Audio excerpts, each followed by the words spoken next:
I am George Lane. I am the co-film festival director for Days of the Dead Film Festival, and I am welcoming the Isolated and Afraid block. If everyone, I'm going to go down the line, if you can let us know who you are and what film you represented. Sean Reid, A Hard Place. I'm Jay Horton, Hard Place.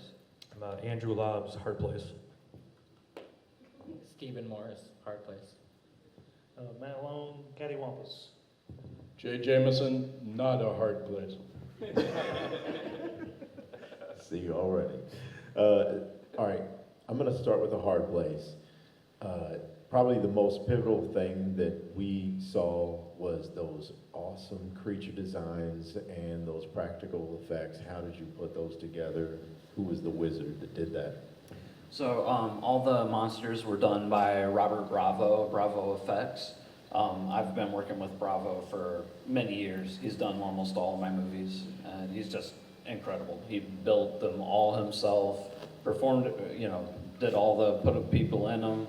He had one assistant to help him out, but pretty much did everything. And for Cattywampus, Matt Long and Jay, putting this project together, and can you explain to as far as the process? It's a very isolated film, and give us a background of what is Cattywampus? Like, what is the? Just absolutely everything about Okay, all right, Cattywampus. so- give me a history lesson. All right, so basically that term, I mean, we've all heard that term, right? Cattywampus at some point. My dad used it a lot when me and my brothers were kids, and I hadn't heard the term in several years, and then I was working with a gentleman, and he brought it up, and I was like, man, that'd be a good name for a movie. So I just I built the idea around that. What would that be? And I was in this little stint of making like throwbacks to old horror films. Like I made a zombie, and then I made a vampire movie, and I've got a kind of a lycanthrope werewolf movie written, and so this was like my supernatural horror, and I was like, so this could be this, and so, you just build on those ideas, and I knew we had some great talent, and I already worked with Jay, and you saw the therapist, that's Jason Hayes, great actors. I already worked with him in the previous short film, and I was like, let's just do this little project, and so it was maybe a 4 or 5 page script with 5-minute film, and just something we could do in one day, and scratch a little itch, but something we could all get together and do, and that was kind of how it all came together. But just a good opportunity to tell another story, which is what we are all in the business of. And Jay, as far as bringing the cast together, and your history in performing, can you talk to us a little bit about when you got cast for Cattywampus?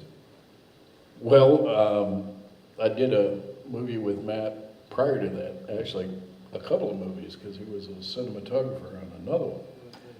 But I did a movie where he directed prior to that, and the deal was, when I met him, he came out to a ranch that I work at, and it's an authentic Western movie set, built completely by hand. And he came out and he said, well, I really need, he wanted me as the bartender in that movie. And he said, I really need a good lead character in that movie. And I said, well, Jason Hayes, who plays the psychiatrist in Cattywampus. I said, Jason Hayes is by far my favorite actor, and he can do anything. And I said, get him. Well, he said, I want an audition.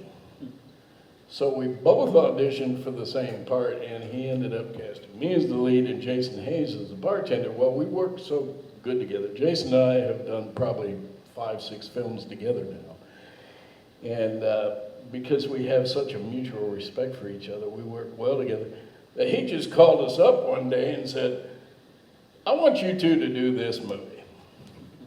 And we're going to do it this weekend. And I'm like, what? And then, okay, and we got together, and again, he wanted us to audition for the roles, because originally he wanted me for the psychiatrist, and Jason Hayes for the patient, but I guess typecasting took over, and I ended up being the patient, but Phenomenal job. I absolutely love working with this man. And Jason Hayes, like I said, is by far my favorite actor. And I think that man can do anything. So that's how it ended up. He just called us up after that one movie and said, "No, I want you guys to get together again and do something else." And we shot it all in one day. I think it was like an 8-hour day, but we shot it all in one day. So it was a fun day. With A Hard Place, it's an absolute stellar cast that was put together. Can you walk us through somebody that can give us a little bit more background of putting together that cast? Well, it's a combination of things. I'm sorry, we're trying to work through this feedback. Just better. All right, we're good. It's a combination of things. See, it's almost way better there.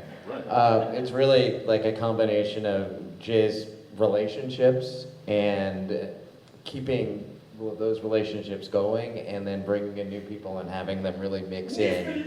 And of course, Felissa Rose, who is, been in 2 of his films, and is just always the same way.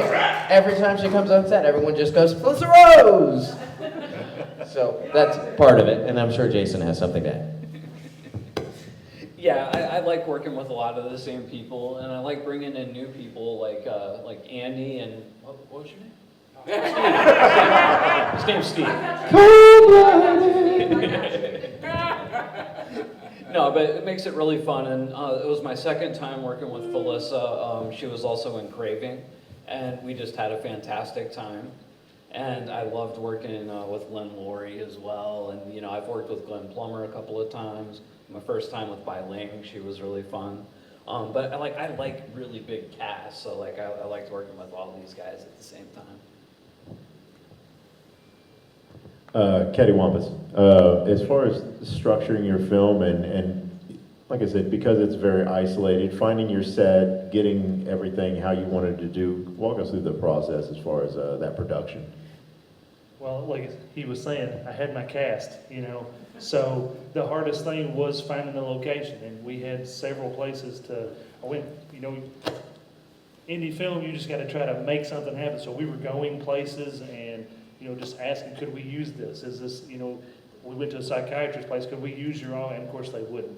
So, for whatever reason, but we were just trying to find the location. Finally, we settled on a counseling center. It was close enough, and they were kind enough to allow us to get in there for that day. And we messed a lot of stuff up, but we took pictures, made sure we got the majority of it back. Now, they didn't say anything. I'm not sure we got it 100% right, but we tried to get everything back like they had it before we got in there. But they were gracious enough to let us in there that whole day. And It was a little cattywampus when we left. just a little. But it was, that, like I said, that was probably the hardest thing to find, was the location. And usually, when you're making a film, there's a lot of hurdles you have to get over. But for that project specifically, because, you amass like equipment over the years, and you get all that stuff, but then, you try to find all these things because locations really can sell the film. You finding the barn and all of that to feed into the story, finding that location makes it more real instead of like a set where you throw up some sheets or something like that, but you want to find something that really feeds into that and makes people feel like that's where they are. And there are some camera angles I wish could have been a little bit wider, but that was the office, so you're trying to find the best angles, because like the wide shot of both of them, that was the only way I could get a wide shot of both. That's a 35 millimeter lens. You're getting a real wide angle, but that's the best I could get with both of them, because we were in the side of a doorway trying to get this nice wide shot. It seriously was a small office. But the thing about that is, not to continue to go on, but it was small and it felt like you were trapped in there with them. There's these tight camera angles and we keep going in tighter and tighter. And when I get done, I'm like, well, that actually feels good, because you want them to feel, you're getting trapped in here with this idea. And, is Cattywampus really something, or is that we're just all in Daryl's head?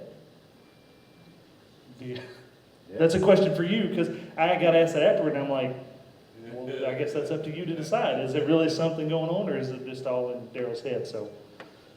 Which is awesome. It just adds an extra layer. You just like, you decide, oh, all right, go ahead. There is a question. Okay, so I have a question for a hard place and a question for Cattywampus. Okay, so we love Steven. Steven is a local homegrown Indiana filmmaker. Woo woo. First, I want to know how you two collaborated on this, because when I saw it, I'm like, oh, that's really cool, you know, like really, really cool. And then I want to know also, is Cattywampus something evil? Is it a trickster? Is it, what is Cattywampus for? I mean, Cattywampus could be something different for everybody, but what is Cattywampus for you? Well, so for me, Cattywampus. Oh, please, I want to hear this. Actually, I kind of do too. Never did. I kind of do. I want to hear Yeah, this. I do. Jason, lean in. I thought it was in his head. Like I thought it was like his thing. But for me, it's symbolic of, you know, anything that's eating at someone. You know, your demons. You know, Right. that's how I took it. You just answered it right there. But was it for you? Was it like? For me, when I portrayed the character, it was in my head. Obviously I couldn't see the actual effects because that was post-production. But when he told me what was happening, the whole room is spinning and all this, man. See, I call that vertigo. Well, and that's why I say in the movie at first I'm adamant about it is not vertigo, and then he says, "Are you sure?" And I'm like, "Okay, I don't think it's vertigo." So I actually changed my mind, but I believe it was all in Daryl's head. Damn it, it's Cattywampus. Right. And I'm gonna kind of get to the other side of that, because I don't know if it's all in Daryl's head, because if you pay attention, whenever he's saying, keeps asking him, well, how do you spell that and all that, it's almost like at that point where, let's just say, if you were summoning something, you wouldn't want to say its name, and he gets to say the name, and if you pay, so if you pay attention right there at the scene where he's like, spell it for me, when it goes to the paper and he's writing it down, it's that Cattywampus is on there 14, 15, 20 times. And that's only for on the shot for a couple of seconds. So is it really in his head? It's actually more like could be a supernatural darkness. Who knows? Something in his family that follows a curse over his family. Who knows? Again, that kind of leave that up to people to decide. Vertigo. Or that. And I guess a theme probably behind the whole film would be, afterwards you think about this, but it's everybody who says they're trying to help you and in your corner isn't always in your corner. All right, and speaking of location, Wait, man. did I answer my second Yeah. question? Oh, did I? Second question, I don't like to interrupt, my bad. No. So I met Jay on Facebook. I'd followed him on YouTube for years, watching him as a filmmaker, and was like, I'm gonna try that one day. And that's how I got here in Days of the Dead, you know, back in 2023 when we won Best Indianapolis Film. Indiana, not Indianapolis, Indiana. Oh yeah, okay, so it's a little bit bigger in Indianapolis. Okay. Best Villain as well. It's the state. So, you know, I learned filmmaking from Jay, so when I saw he was making a film in Ohio in February, I was like, holy crap, that's gonna be cold. I have heaters, if you need heaters. And he was like, yeah, I need people too, just joking around, I guess. And I was like, well, dude, I'm there. So I came and I got a role and did audio for the first time. I was like, holy crap, I can do this. So then I did audio for my own feature film as a director and another feature film as a director. So yeah, I've done like 7 projects since A Hard Place doing audio. So like 3 of those or 6 of those as a director as well. So that was pretty cool. Yeah, they'll be coming out soon, hopefully. So yeah. But yeah, it's just reaching out, seeing how I can help however I can, and that's just how I ended up hooking up with Jay. So. Hell yeah. And took a dump on stream. So as far as location, and especially, you know, as Steve was putting it, it was cold outside. That's extremely difficult with snow, continuity, nailing your location. How did you seek that spot out? How did you, that whole area, and make sure that everything looked as it needed to be? Well, so right at first, I knew that I needed a 2-story farmhouse. I knew I needed a lot of acreage. So, you know, I just put out some feelers with some different friends around the country, looked at a few different places. Had a buddy in Dayton, Ohio that his girlfriend grew up right next to this horse farm.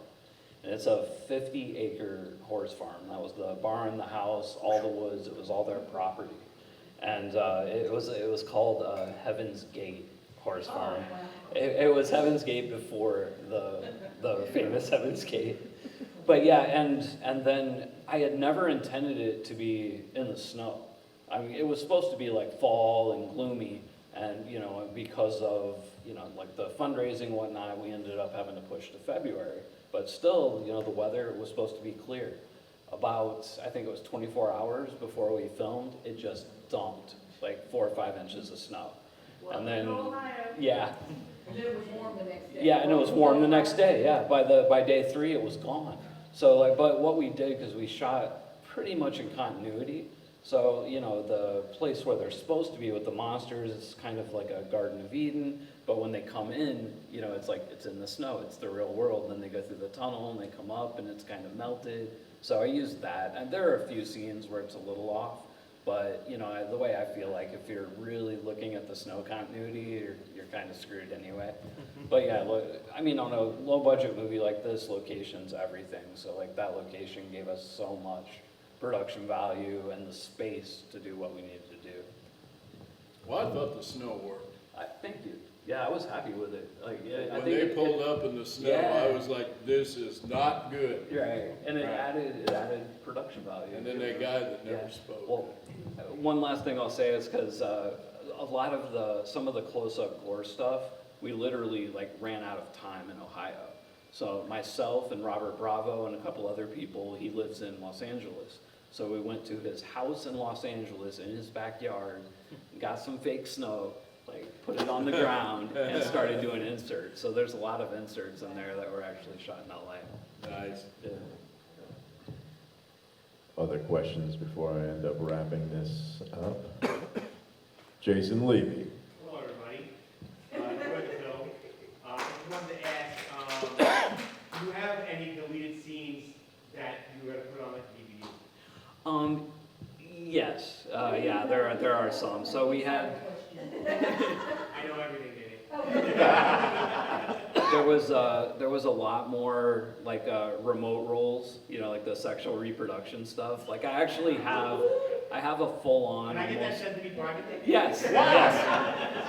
We have like almost a 25-minute thing of that. We missed the sexual reproduction stuff? Yeah, it went on. I feel ripped off. I know, right? Yeah, and then there's just a few little things with the farm hands and stuff that I kind of cut down. Yeah, but nothing big. No farm hands. What do you think this was shot? That's how we made the budget. No.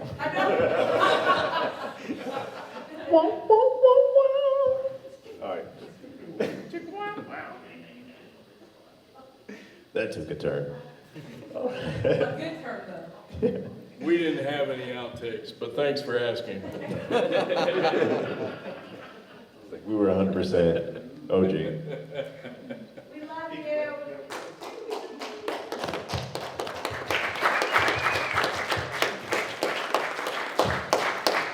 All right, to wrap this up, I always like to make sure that I identify every single person and where they can be found, be it social media, so anybody that is interested in connecting with you can.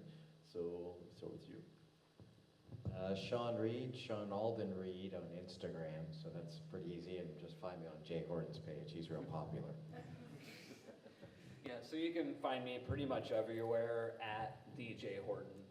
YouTube, Instagram, whatever else there is, TikTok. The wanted list. Yeah. I am Andrew Laabs. I'm mainly on Facebook. I'll be at the lobby bar tomorrow if anyone wants to come hang out. Thanks. I second that. No, I'm on Facebook as well, Stephen Anthony Morris, Morris Better Pictures. You should be able to find me through either one of those. I think I have Instagram, but I don't use it.